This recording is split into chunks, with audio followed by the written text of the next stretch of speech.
ফুটবলের ইতিহাস বিশ্বকাপ দিয়ে নয়, মানুষের পায়ে বল খেলার ইতিহাস হাজার বছরের পুরনো।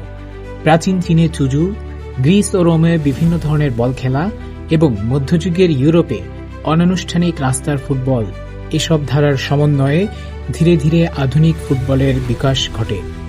19 শতকে ইংল্যান্ডে প্রথমবারের মতো ফুটবলের নিয়মাবলী নির্ধারণ করা হয়।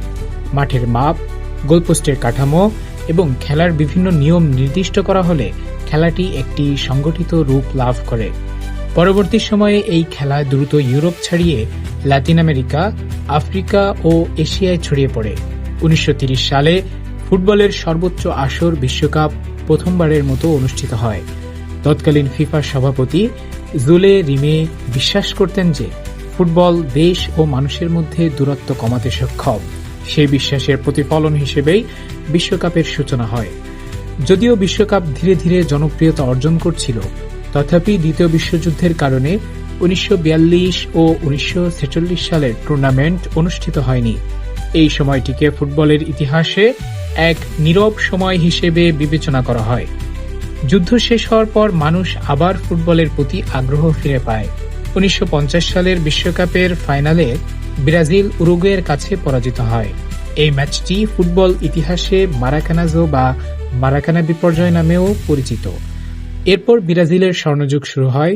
1958 সালের সুইডেন বিশ্বকাপে মাত্র 17 বছর বয়সী এডসন আরান্তেস দো নাসিমেন্তো, যিনি বিশ্বজুড়ে পেলে নামে পরিচিত, অসাধারণ নৈপুণ্য প্রদর্শনের মাধ্যমে ফুটবল ইতিহাসে নিজের স্থান করে নেন।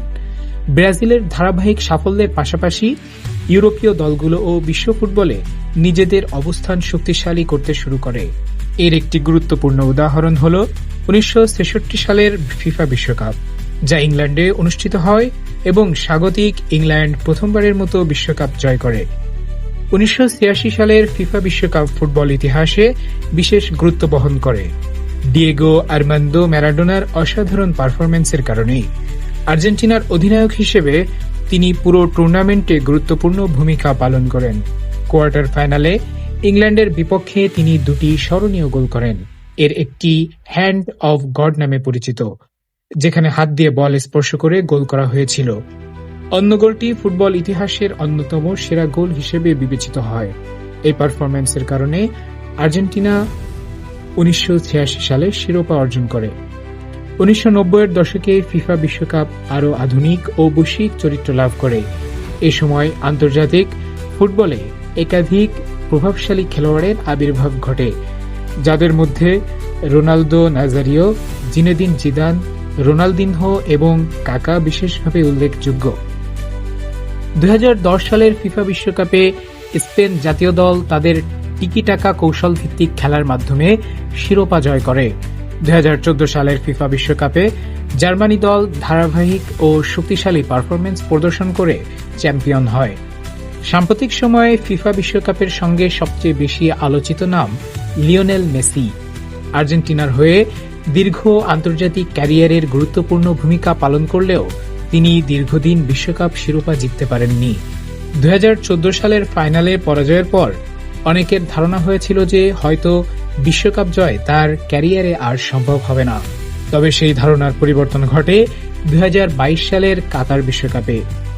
মেসির নেতৃত্বে আর্জেন্টিনা ফাইনালে জয়লাভ করে এবং বিশ্বকাপ শিরোপা অর্জন করে। এই অর্জনের মাধ্যমে মেসির আন্তর্জাতিক ক্যারিয়ারের অন্যতম গুরুত্বপূর্ণ অধ্যায় সম্পূর্ণ হয়।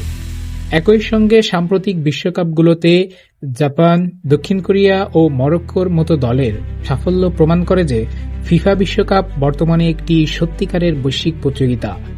প্রতি 4 বছর পর পর অনুষ্ঠিত ফিফা বিশ্বকাপ আন্তর্জাতিক ফুটবলের সবচেয়ে গুরুত্বপূর্ণ প্রতিযোগিতা হিসেবে বিবেচিত হয়। এটি বিশ্বের বিভিন্ন দেশের মানুষের মধ্যে এক অভিন্ন আগ্রহ ও আবেগ সৃষ্টি করে। বিশ্বকাপ কেবল মাঠে অনুষ্ঠিত একটি খেলা নয়, এটি সংস্কৃতি, ইতিহাস ও বৈশ্বিক ঐক্যের প্রতীক। ফুটবলের প্রাচীন ইতিহাস থেকে শুরু করে আধুনিক যুগ পর্যন্ত বিশ্বকাপের ইতিহাস কখনোই স্থির নয়, বরং প্রতিটি আসরের সঙ্গে সঙ্গে তা নতুনভাবে গঠিত ও সমৃদ্ধ হয়ে চলেছে। এরই ধারাবাহিকতায় পুরো বিশ্ব মেতে রয়েছে 2026 বিশ্বকাপ উন্মাদনায়। তো প্রিয় দর্শক, আজকের ভিডিও এই পর্যন্তই। কমেন্ট বক্সে কমেন্ট করে ফেলুন আপনার প্রিয় দলটির নাম।